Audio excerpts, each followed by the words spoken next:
Hello everybody, this is Raghee Horner and welcome to our May webinar series, the first webinar we're having for the month of May.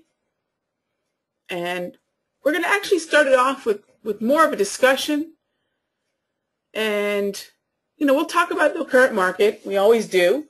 I don't like to ignore what the market's doing right now. I like to incorporate that into our talk whenever I can. But in terms of what we're dealing right now in this marketplace, I'm going to take on a kind of a larger topic, and that is what winning traders do differently from losing traders. Now, I want to mention, before we get too far into the discussion, that this is definitely really just the summary of my experience and my observations over 2 decades of futures trading, stock trading, and Forex trading. So these are the things that I've observed. I don't know that anybody has some overall widespread objective insight into what all successful traders do. I just don't think there's such a thing out there. I know a lot of people study the psychology of trading, or they'll use sports psychology to apply to trading. We'll talk a little bit about trading psychology. I kind of simplify it to a very straightforward formula.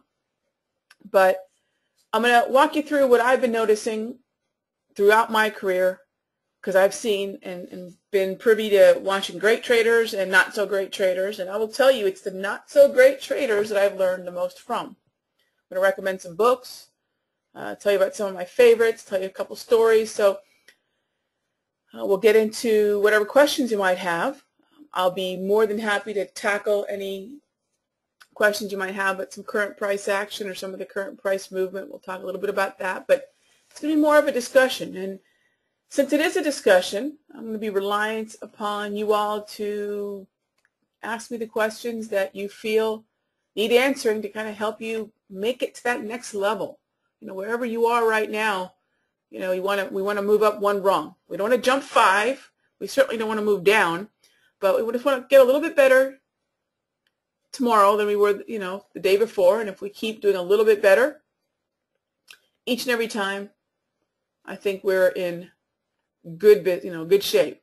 That's I think every business's goal, just to be a little bit better, just a percentage, incremental change. And I do feel that trading is a business.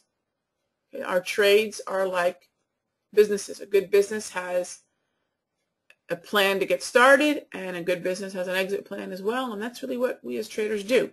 So again, observing lots of different traders over 2 decades, what I've done right and wrong and so forth, and that's going to be our topic. It's not overly complicated.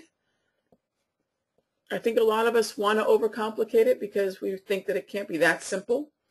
Trading isn't simple necessarily, but it certainly isn't as hard as people would make it out to be.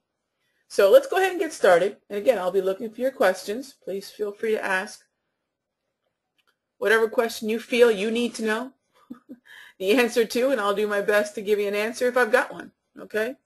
Certainly, the amount that I don't know about trading is much, much more than what I do know. Okay?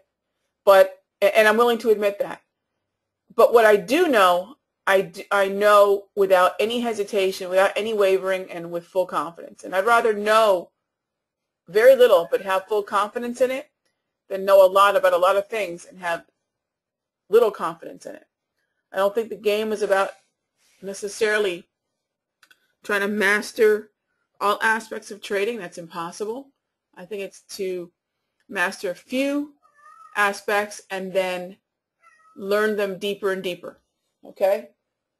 So with that in mind, let's go ahead and kind of start off with where I began, and because I think that's the only place to kind of begin here with this talk. And my trading career, if you want to call it a career, I don't know what else to call it, my trading life began with commodity futures. That's where I started up my trading. And you know what? I realized I did not pour myself a big tall glass of water. So everybody hold that thought. I'll be right back, and let me go grab my big glass of water.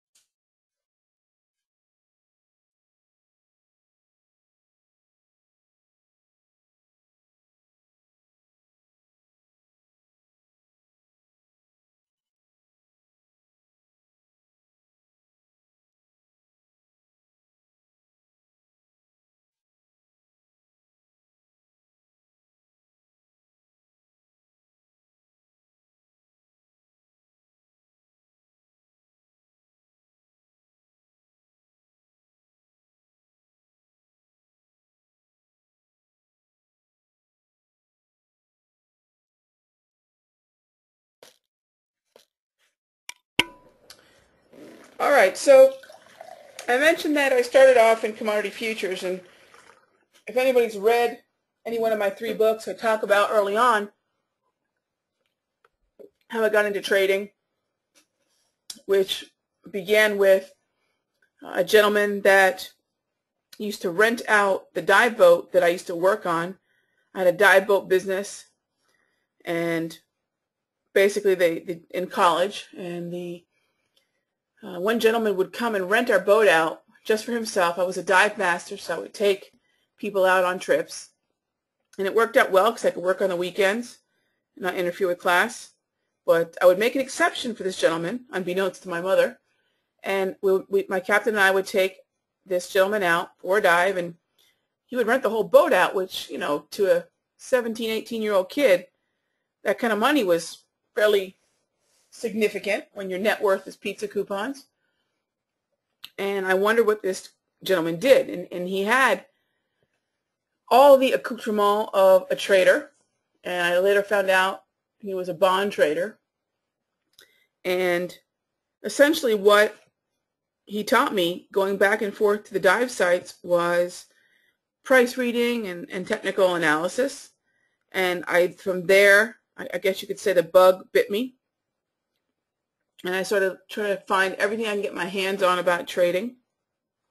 And early on, my teachers were Charles Dow and Richard Wyckoff and Richard Schabacher, and those were the books that I read and reread over and over and over again. I learned about Fibonacci and 50% retracements, and then I started reading more and more about the Fibonacci series, and you know, my trading career just kind of went from there.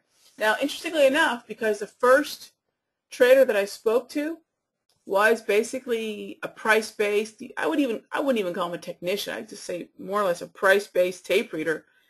You know, my early education really didn't involve a lot of in-depth fundamental analysis. I slowly added that as I experienced more and more of what news does to price action. And to this day, in my trading career began accidentally, but it began as kind of a price-based chartist or tape reader. The technicals came later. And when I say technicals, we're really talking about indicators. Those came later. And then even later after that came an understanding of fundamentals. And even now, to this day, I'll be the first one to tell you that my understanding of fundamentals is an ever-evolving one. Okay? So I started trading commodity futures on an end-of-day basis, which meant basically I had daily charts. And I would get one new candle per day, and I would analyze the heck out of about 24 commodities, and then update one fresh candle every single day by calling up the number of my broker at the time, getting the high-low, open, high-low close for the day, and plotting that by hand on paper graphs that would be delivered to my house at the beginning of each week. Now, I tell you this because I didn't have, and again, this isn't really a part of, I think, what winning traders do differently from losing traders. Early on, I was very focused on price, and that's it. It was all about price, not about, think about it this way. Early on, there was really, and I'm talking, let's give this thing some kind of time frame here. I started in high school. I'll give you an idea. I graduated high school in 1989. Okay? And I started college later that year. So I really started getting into trading from this gentleman who taught me basically between 1989 and 1991 is when I really started trading. Okay? So think about 89 to 91. I was dabbling a little bit with mutual funds a little bit before, while I was in high school. But trading, real trading, I think it was really kind of found myself studying and understanding the shorter term time frames more.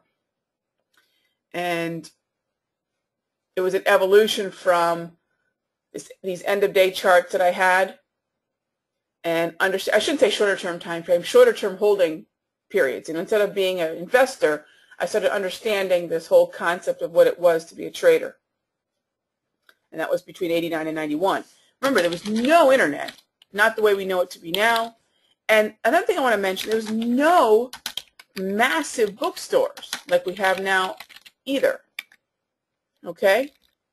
So your education was usually limited to back issues of magazines if your local library carried it, and older books, which is why, again, my teachers early on were Dow and Wyckoff and Schabacher. Okay?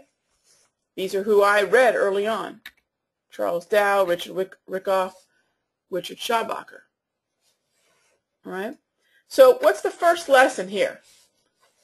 Just not because I knew it consciously. Everybody says keep things simple. Let's define that. Okay, how do you define keeping things simple? Well, for me, keeping things simple is a focus on price. And as a chartist, or a chartologist as I call myself, I truly believe that news and fundamentals and economic data are built into price. I don't think I could function as a chartist without believing that. It's not that I ignore fundamentals. It's not that we ignore these aspects of the market that are news-driven and event-driven and data-driven. It's not that we ignore it. We just feel that, number one, we're not the first to find these out. I'm never going to be the first person to hear any piece of news. The absolute first person. And therefore I won't be the first person to react. So I have to assume that by the time I, hear about the news and even wrap my brain around what it means, there's already begun the process of discounting. Okay? So the other thing for me, other than keeping things simple, which meant a focus on price, was not to concern myself with things I did not understand. I see traders all the time try to wrap their brains around very complex economic theory and very difficult to understand concepts of chart action and different Reserve Bank policies, and that's all good to know. I will never tell you that it's a bad thing to educate yourself. Okay? But make sure you focus on the things that you understand. I know that sounds so obtusely obvious, but I see people to this day chase their tails, chase after gaining knowledge that in the end, I don't really know if it affects the trader's approach. If you're a longer term trader, an investor, okay, yeah, you probably want a better idea of the fundamentals. I think those are oftentimes bigger pictures that get shaded in, get colored in over the course of time. Now, of course, I'm not talking about data, because data hits the market fast and furious, and it's a different type of effect. Okay, but if you're following some sort of fundamental story, okay, you've got to understand the extent to which it's been discounted. So if you don't understand discounting, start to ask yourself a simple question. Has this information, whatever it is,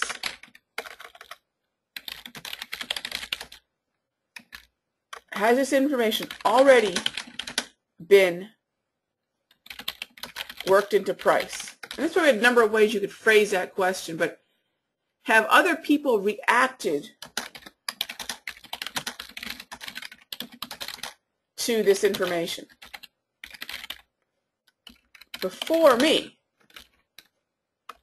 Okay? The market is always a forward-looking place. We're not dealing with yesterday. We're always looking ahead. And what was interesting about being a futures trader, first and foremost, we were always thinking about looking ahead to begin with. And I think all markets behave that way. So it was kind of neat to come from that futures trading background. I started getting more active in intraday price action, mainly between about, I'd say about 1995, probably 1996, to about 2001, 2002, with the stock market, like a lot of people did, because all of a sudden came direct access trading. We could control our own order flow. We had level 2, for those of you that were stock traders, level 2 transparency. In other words, we could see price and size. All right. And it again opened my eyes to more of the psychology that drives the market in terms of how price has its own psychology. This is where I really started to understand what I now call psychological numbers or levels. Because on that level 2, when I was trading stocks, I could see the way prices reacted at whole numbers. I could see how they reacted at the half. I could see the way they reacted at the 20, and back then it was 80-cent level, but I could see how prices reacted at these key levels. They often basically became support and resistance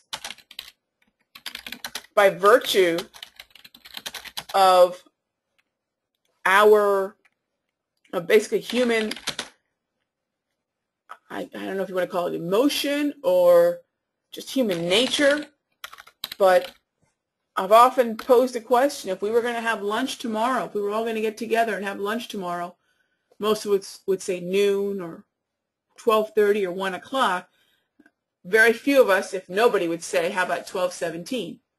We think in whole round numbers. So there's something to be said about even whole numbers, round numbers. You know, we celebrate 50th birthdays and 50th anniversaries for a reason. 10-year anniversaries. Is 9 or 11 not as significant as 10? We love those whole round numbers. Okay, those are the birthdays we celebrate. Okay? Or anniversaries or milestones that we celebrate, this love of the whole round number. And it extends to the markets at these whole round numbers. And I really started observing those. It became very clear watching that level 2 on many stocks, because I could see it. The transparency was there. I could watch the way the orders would build up and then size would grow at a whole round number. And that's where I really started to understand that. Okay, because in the futures market, I could see it, but getting one new candle a day, you really don't sense it as much as when you're watching orders go back and forth throughout the day, intraday at high speed. And you can see the acceleration through a psychological level right in front of your eyes if it's broken. You could see a reversal or a stall when prices stacked up at a psychological level and traders could not trade through it. You could see that prices had a way of either accelerating,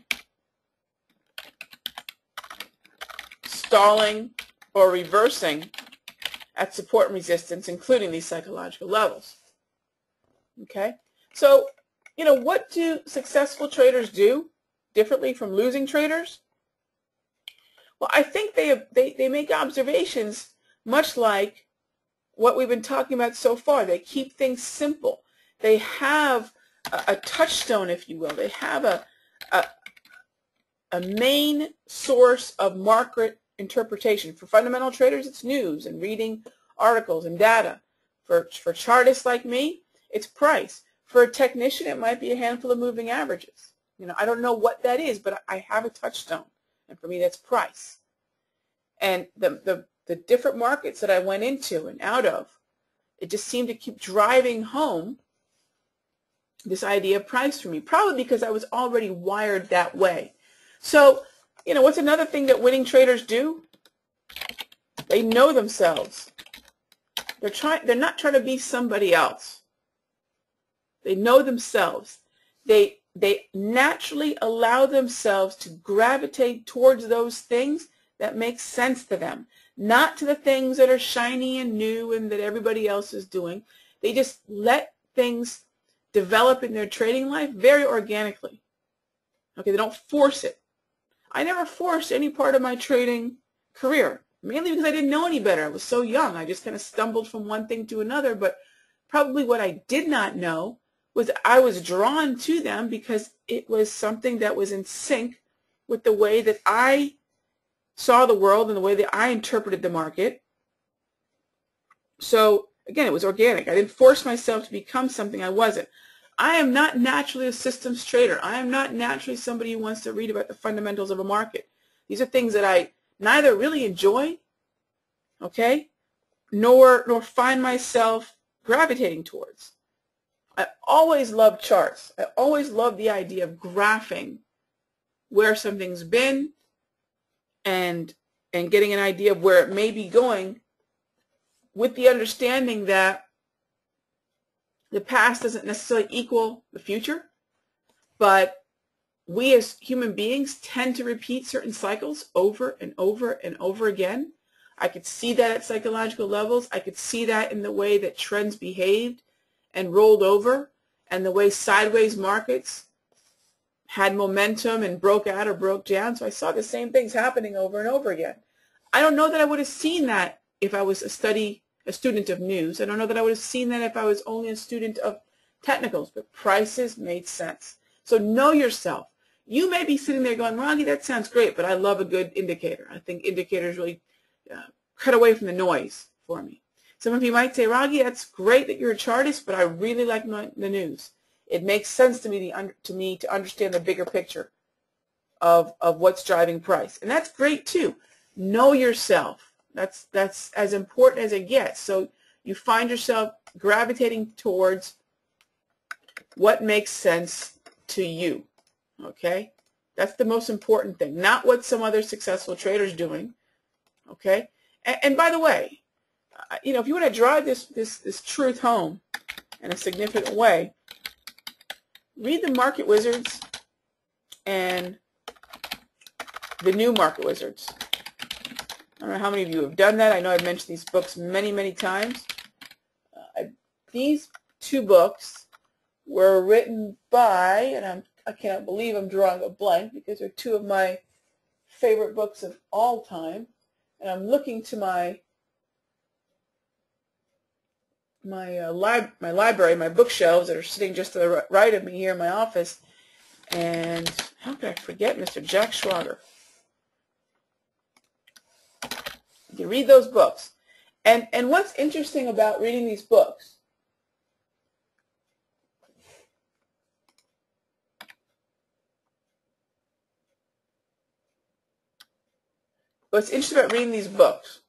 is that he interviews a number of successful traders, okay? And many of them have completely different ways in which they trade the markets. Systems, technicals, fundamentals, long-term, short-term, pit, back office, whatever it is. There's so many different ways these people trade the market. But they're all successful in their own right because they're less interested in what their competition's doing, and they're more interested in making sure they play their own game. If you're playing a sport, how many times have you heard, I don't know how many of you are watching the NHL playoffs right now. I'm not usually a huge hockey fan, But the hockey that's being played right now in the playoffs is just beyond. It is unbelievable hockey. If someone was not a hockey fan and I was trying to get them to become one, these are the types of games that I would tell them to watch. And when they interview these players before and after the game, before the game they're always saying, you know, we got to play our game, we got to do this, but play our game is a theme that you'll hear over and over again.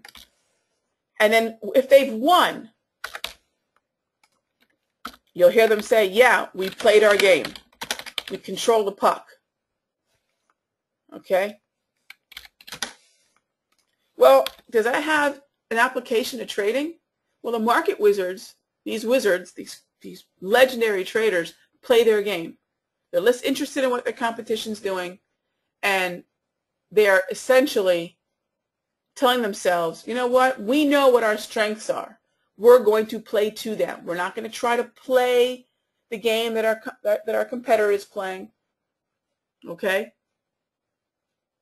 We're going to play within our tools, within our skills, within our strategies.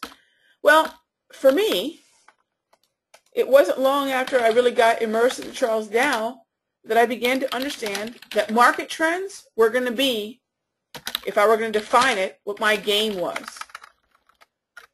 Okay, I'm going to stay within that. Because market trends for me explained the psychology of the market. So from there, without kind of boring you with all the details, the 34 EMA wave was born. Grab candles were born. Understanding directional bias.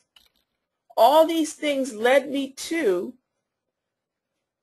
this process by which I am able to determine which entry strategy I would use. You know, one thing became blatantly obvious to me as I started bouncing from book to book, course to course, seminar to seminar, expo to expo.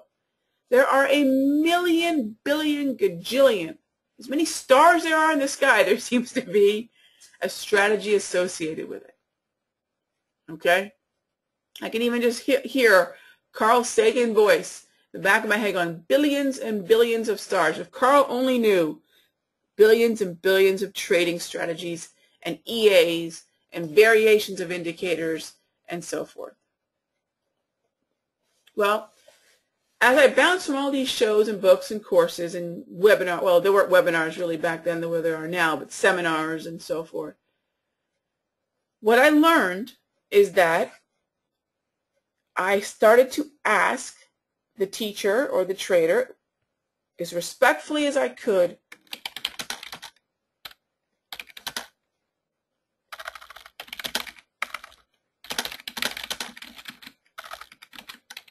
when do you use this strategy? And when was the market phase or trend?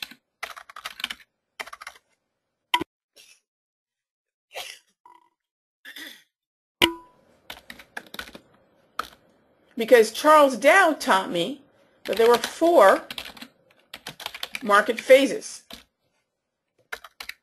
And if I may, in due respect to Charles Dow, just kind of simplify them, the market can be fearful, greedy, bored or waiting on something, or confused. And those 4 market phases, as Charles Dow explained them, if something's fearful, mark down, mark up was greedy, bored or waiting was accumulation, and confused was distribution. Now, in terms of how many strategies I needed, again, playing my game, right? Well, we know a good team needs offense and defense and special teams and so forth, right? So I knew that one strategy was not going to get me through my trading career. No more than one passing play is going to get a football team to the Super Bowl. No more than one type of pitch is going to get a baseball player into, you know what, it's a Cy Young, is it? You know, we need different strategies. We absolutely do. So there is a reason so many of them exist, but I think the most important thing is to understand when to use them. Okay? So when was that market phase or trend? Staying within my game meant I was going to use my tools, okay, my 34 EMA wave, my grab candles, directional buys, all that good stuff, to determine when I was going to use one of my 4 entry strategies. So I knew I would need some sort of trend following strategy, a trend reversal strategy, a momentum strategy, and a range bound strategy, because I realized those are the different looks that the market can give me. Okay, and there were smaller variations within these 4 categories, these 4 larger categories, but that was what I needed to determine. Number 1, which phase was the market in, or trend, and then which of the 4 types of strategies, which one of them would I focus on. Now, I know that trend following could essentially turn into a trend reversal at some point. And I know a momentum trade could turn into a trend at some point. Or momentum could waver and turn into a range bound. I know these things can transition. And that's what the 34 EMA wave helps me identify them. For those of you that are asking me, well, Raghee, I don't know that I want to use your wave for entries. That's fine. But at least use the 34 EMA wave for market phase identification. Okay? Because that'll at least give you an idea of what kind of strategy to use. The market's in a trending strategy, great. Or trending direction, go grab your trending strategies, whatever they are. So when you learn a new strategy, you ask the teacher, again, respectfully, when do you use that? Sadly, as I started asking this question, it seemed like not many people had embraced this idea of understanding what Charles Dow had taught. At that point, 80, 90 years ago. I realized I was kind of standing alone in that. I didn't, obviously without the internet, my circle, my community was a much smaller one. The community that we're in right now is international. And the ease with which we can communicate with one another, Facebook, Twitter, blogs, webinars, expos. Now, the community is much, much larger. And it's a great community that we have as traders. But it didn't exist like this back then, okay? So back then, not having that many like-minded people, I had to go about creating my own tools and kind of creating my own rules. And that's one of the things that I found was very helpful for me, because there's a question here that Steve brings up, which I think is a perfectly timed question, which is, there's so much information, strategies that are bombarded to newbies. And one of the things that I found was very helpful, this wasn't a self-imposed bubble, but I learned to trade, in essence, kind of in a bubble. I found my teachers, and that was it. So I kind of consider myself lucky that I learned to trade in a bubble. That my reality was one of basically being a hermit. I didn't have a group. I didn't have a forum. I didn't have any of these things to either convince me that I was wrong, convince me that I was right. The only thing that was convincing me of anything were my own trades, my own experience, and my own wins and losses. So again, I was in this bubble. And now, I'll tell you, I have to say that was one of the most important aspects to my success, my longevity, because just as Steve said, because you're bombarded with so many things, nowadays, the reality now is you have to create your own bubble. You really do. That is what you must do now. You must create your own bubble. Now, that might kind of sound funny, me sitting here in a webinar a room full of people here telling you to kind of separate yourself. But it's true. Once you find a set of tools and rules, you really do have to actively shut the rest out until you have enough confidence in yourself to venture out of that bubble. And at some point, you will be able to talk with other traders about the things they're doing and not be swayed into wanting to run out and do them yourself, and not be swayed into doubting what you know. My signature for my emails, we have signatures.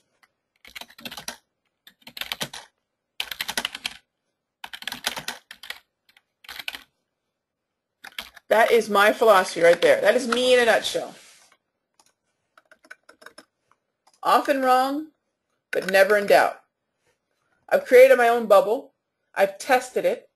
I know that I'm going to be wrong, but I don't lose faith in it, because a losing trade, if done within the confines of your rules, isn't necessarily a bad trade. You can't have a bad winning trade, though. I promise you that. If you break your rules and all of a sudden you get rewarded for doing so, that is the quickest way to gut your account, without a doubt. Winning traders accept that losing trades can be good trades if they're following their rules, and oftentimes it will keep you from greater losses. Losing traders will take a win or a profit at any cost. Oh, well, I made money. It's got to be a good trade. Wrong. Breaking your rules and being rewarded with a good trade is guaranteed in the long run to empty your account. Listen to me now, believe me later. Through those years, 1996 to about 2001, 2002, I met every walk of, every trader from every walk of life who for about 4 to about 6 years, many of them were just making silly amounts of money and learning nothing about market behavior. Because no matter what they did, back in those years in the stock market, if you bought, you were right. Until about 2000, 2001. These traders never took the time to learn what the difference between a correction and a reversal was. So throughout the climb, there were plenty of corrections. And if you bought into those corrections, you were rewarded. But about 2000, 2001, you all know by looking at your 401ks and your IRAs, or maybe you were trading during those years, you knew after about late 99, 2000, 2001, all of a sudden, these corrections weren't corrections anymore, were they? They're reversals. They were all-out reversals. And the market behavior changed. Okay? So on the way up, I'll be frank, the price action didn't make a lot of sense to me. I've been trading for a few years by the time the stock market started moving. I've been trading futures for quite some time. And on the way up, the price action did not make a lot of sense to me. But on the way down, it was a textbook marked down trend. Textbook. And I know a lot of traders, experienced traders, who will tell you, yeah, the move up was just crazy. But the move down was classic market trend, classic Charles Dow, and it made sense. And a lot of the traders that I know did much, much better on the way down than on the way up because of the behavior. Okay? So, I keep coming back to know yourself, but it is so true. Okay? So read the Market Wizards and the new Market Wizards. They're very entertaining reads. Okay? And think about how they stayed within their own game. I guess you've got to define what your game is. And if once you define what your game is, you'll know what tools you need to play it. What equipment you need to play it.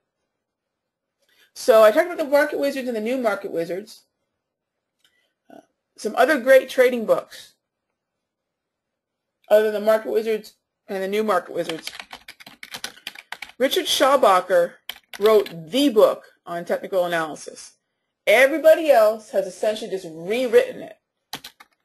Okay? It is the first one. It is the best one. Technical analysis and stock market profits. Don't let the stock market part turn you off. It's all just price action. It's another thing that trading futures and stocks and Forex has taught me. It's all just price action.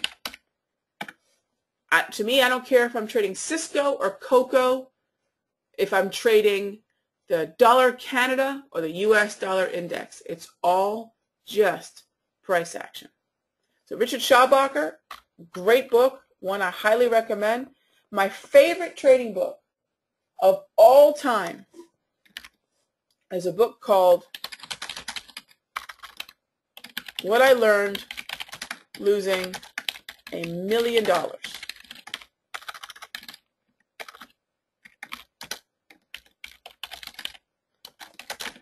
Written by Brendan Moynihan and let me see here.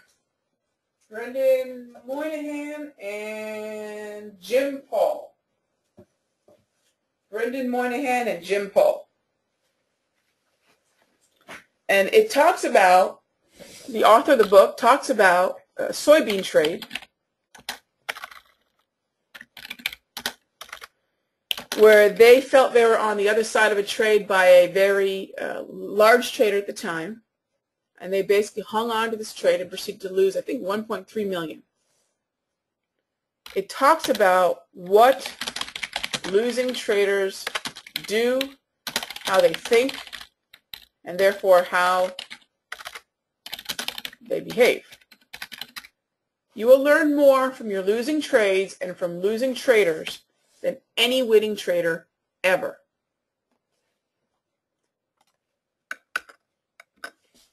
That's my opinion. Your losing trades will teach you more than your winning ones, and losing traders will teach you more than winning ones. I know it sounds kind of odd, but I do believe it to be the truth. Because there's so many ways we can win, but it always astounds me how when we lose, we all do so in a very similar fashion, regardless of our strategies. Okay? So eventually I found myself trading Forex. And I did so quite accidentally. I'd had a really good run as a futures index trader, a futures trader, and then a stock day trader, and then a gentleman came to me back in 1999 and said, I trade Forex. I had no idea what Forex was. To me, currencies were what I traded as far as futures contracts. Trading the British pound, the Deutschmark back then, trading the Swiss franc, and etc. Australian dollar, trading those currencies. Those are what I knew as currencies, trading them on the Chicago Mercantile Exchange. He came to me and told me about Forex. I said, wow, okay. I have no idea what that is. Is there a chart? He said, sure. I began trading Forex late 99. I was actually managing, kind of doing a, I guess you could call it a PAM, percent allocated money management. I did a PAM, and I was kind of trading on his behalf, or just kind of helping him out manage these. And basically all I knew, all I had was a chart. That was it. This was back in 99. That's all I asked him. I said, I don't know the first thing about this market, but can you give me a chart? And sure enough, he could. And what I started realizing is I was trading a true 24-hour market, because in stocks, we know, even to this day, it's really not 24 hours. It's an after-hours market, but it's extremely illiquid.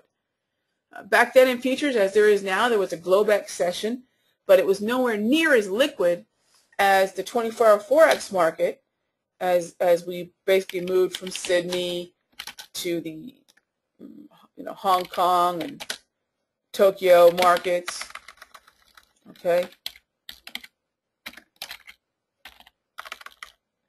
Then moved into Europe, and then the UK, and the US. Completely different. And I realized how much better the trends behaved.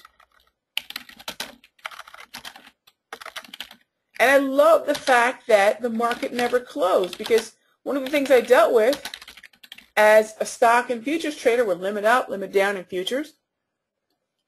Didn't have to worry about that.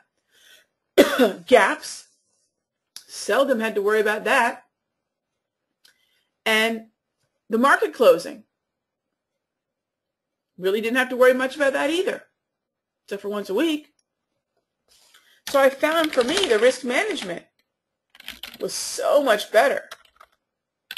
I considered it real, because if I put a stop in a stock and the market closes at 4 o'clock, or I put a stop in a futures contract and that exchange closes that market at a certain time, during that window, I have no access to that market, and prices could go through my stop. But because I was dealing with a true 24-hour market with fairly consistent liquidity, that's the word that I called it. Risk management was real because of the liquidity.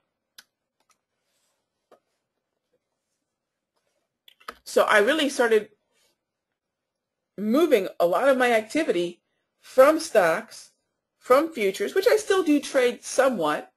I'd say now I'm about 80% Forex. And probably about 20% futures. I kind of don't include stocks that much anymore because I don't trade them that often. You know, I will sometimes get into ETFs and stuff like that, but I don't trade stocks all that often anymore. It's very minimal. Okay. I'd say I'm basically like 80-20, because to me the futures Forex connection is a very strong one. You know, if you've ever heard me talk about my Forex market pulse, these are futures contracts. Dow, dollar, crude, continuous commodity index. For a while we had gold in there a lot.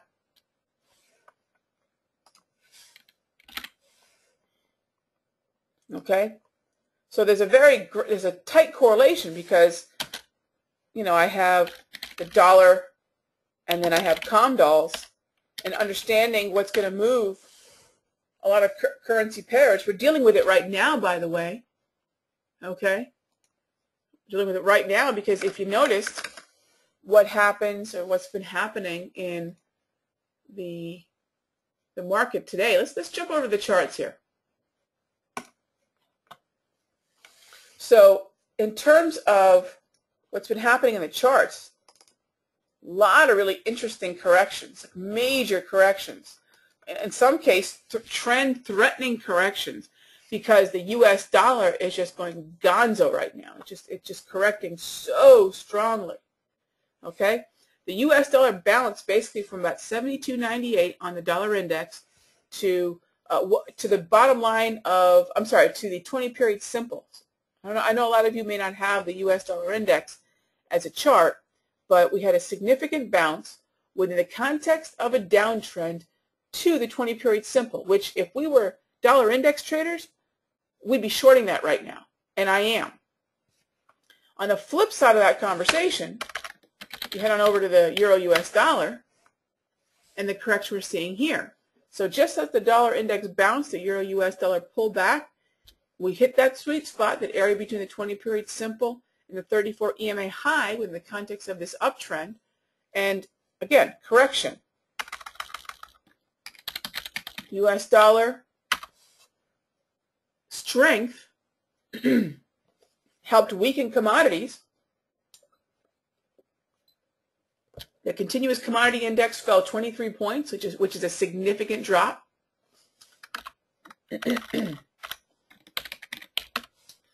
It drove crude oil down to $100, about $100 a barrel. Okay, but $100 a barrel crude is a drop of about $14 over, what, 3 or 4 trading sessions. So obviously weakness in commodities, weakness in crude, had the Aussie US dollar pulling back. It had the dollar Canada bouncing higher as the loonie lost a significant amount of ground against the US dollar. We weren't able to get footing above 9,700, but we sure did break the wave, the resistance of the wave. Remember, the #1 export of Canada is crude oil. So when crude drops that quickly in this short amount of time, and I don't think it's a crude oil story. I think it's a expected slowdown in the U.S., lack of growth story. I think it's also a strong dollar story. Remember, when the dollar has more purchasing power, it drives the price of commodity lower. Okay? So, these are the things that are interrelated. And luckily, coming from this futures background, these are all markets that I traded. Crude, the Dow, the U.S. dollar index, continuous commodity index, gold. These are all markets that I had traded. And when I understood how they behaved, and I started noticing the way the Forex pairs behaved with them, it started to really click that no market really is an island. And really, the view that we have as Forex traders on the entire trading and investing universe, I think, is a unique one and a peak that's unmatched. I'm not saying Forex traders are superior. I'm just saying that the peak from which we are standing looking upon the trading and investing world is basically a unique one. It's one that allows us and demands of us to understand the interrelations of a lot of markets. So in that regard, it is in many ways a more complicated market, but I think once you understand all the connections, it's a much more clear view of what's driving what, more so than in any other market. We get certain weather patterns coming in, and that can affect crop planting and harvesting and so forth. It's a little bit more difficult, I think, in some ways to trade stocks and to trade futures than it is to trade Forex. To me, Forex, again, knowing my wiring, Forex makes a whole lot more sense. It's only a few major things we have to understand. I think a handful of commodities and understand the opinion of interest rates. Not what they're going to do. Not what they have done and what they say they're going to necessarily say what they're going to do, but our interpretation of that. Today, let me give you an example, because I don't even know that I said that correctly. Let me give you an example. Trichet, what did Trichet do in one fell swoop today? He was not hawkish enough. He basically told the market, price out that rate hike that you guys factored in for June. And down came the euro-US dollar. Do I think the dollar index, the US dollar, suddenly got bullish today? Not one bit. I don't think anything has fundamentally pointed to why the U.S. dollar bounced. I think Trichet drove the euro down and the dollar bounced because that is their relationship. You will not see the euro-U.S. dollar and the dollar index move together. So when Trichet basically chopped the legs out from under the euro and allowed the euro to lose ground against the dollar, that in a knee-jerk reaction drove the dollar index higher. Are the trends still intact in these two markets in terms of their directional bias? Absolutely. Shorting opportunity on the dollar index, buying opportunity on the euro-US dollar. By the way, buying opportunity as far as I'm concerned on the Aussie-US dollar. What about the cable? I think I put out an update on the IBFX Daily Trading Edge about the cable. These pullbacks are much deeper than I would have wanted them to be, but that's really due to the distance that the dollar index is bouncing. Okay. All right, so in terms of what I hope I got across today in our discussion, I know this isn't necessarily one that you kind of go put to work. Usually I like to give you guys a strategy and then we go put it to work, but this is an overall philosophy. Okay, it's an overall mindset from which everything else you do, I hope, will just happen very organically, very naturally, and you can become the trader that you are meant to become.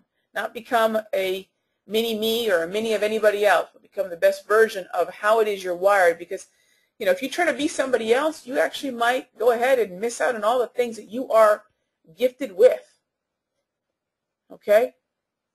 We all envision different things from our trading career. You know, for me, it's about freedom and controlling my time. Okay? That's my main goal. Obviously, we all want to be productive and profitable traders, but to me, freedom is a big appeal to trading. So my day and my strategies and my approach is geared towards that freedom. I don't know that if any other market gives you the kind of freedom Forex does. That's just my opinion. And why, again, I've kind of shifted my activity 80% Forex, but 20% futures. Okay? So let me answer some general questions. As far as Charles Dow, you can just Google Charles Dow, and my main thing are his four market phases. You can read about that, and I think Wikipedia even has something on that. Richard Schaubacher's book I gave you, Technical Analysis and Stock Market Profits. The other book I mentioned by Brendan Moynihan and Jim Paul was What I Learned Losing $1 Million. For those of you that really like to do a lot of reading, 3 books that I thought were not only interesting, but very, very much a reflection of the way we think, the way market trends behave, you know, trends in just popularity, trends in shoes or fashion or, you know, whatever.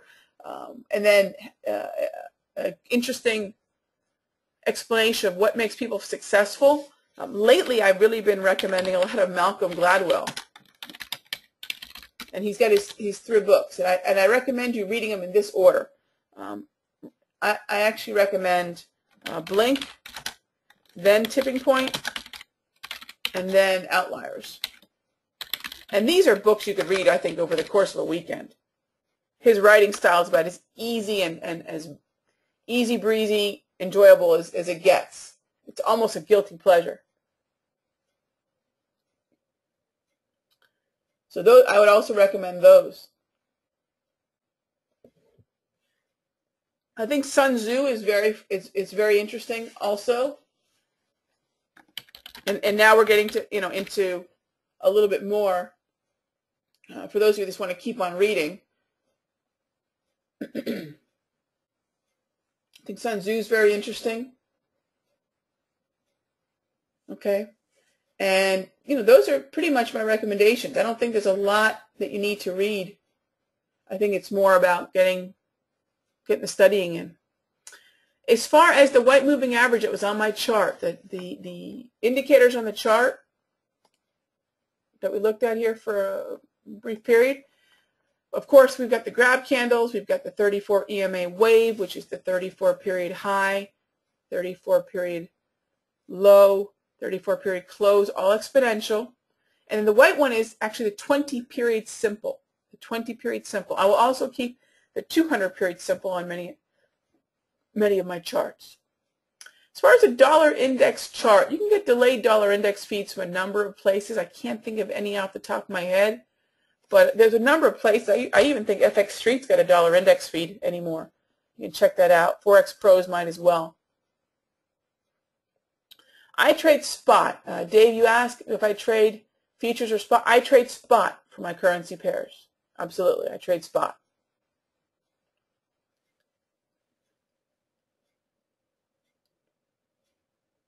As far as which time, I'm not sure if I understand your question completely, Cindy, but I will tell you that my trading typically takes place from about 8 a.m. Eastern to about noon Eastern Standard Time. As far as pairs, I think a good trio to start with are the Euro-US dollar, the dollar-yen, and right now the Australian dollar-US dollar. I think those are 3 very good pairs to focus on right now. But really, I trade anything that trades against the dollar. Mainly, I trade the dollar Canada, the Aussie US dollar. Sometimes I'll trade the Kiwi. Then, of course, the cable, Euro US dollar, dollar Swissy, and dollar yen. Okay? All right. So as far as a style, you know, I think right now, based upon what the markets are doing right now, swing trading, trend following would be the best way to go. But at some point, these trends might transition into distribution, into a wide sideways range. And at that point, you know, it's going to be more about range-bound trading and even trend reversals. Okay? But I think trend following right now is the way to go. And I think in the next few weeks, we should have that grab indicator EA ready. So that's the plan, and that's a trend following indicator. This webinar should be available on our YouTube channel, which is at www.youtube.com/interbank-FX videos. Give us about a week or two to get it up on the channel. And in the meanwhile, I thank you very much for your time and for your attention and for your questions. Thanks for making this a fun discussion for me. I sincerely hope it was helpful for you all. I tell you what, I'm just always impressed. I see a lot of the same names in this room week after week, and I'm just always impressed by the dedication you guys have. To those of you that are new to our talk, this is a great time to be joining us because we're going to be talking about a lot of, I think, foundational. I don't want to call them beginner stuff because that somehow, I think, minimizes it. We're going to talk about a lot of foundational ideas throughout the month of May. So welcome. You're in a great group of people here, I got to tell you. So again, I appreciate your time very much, and I look forward to talking to you all next Thursday, okay? So as always, have a great night, have a wonderful weekend, and I will see you next week. Take care.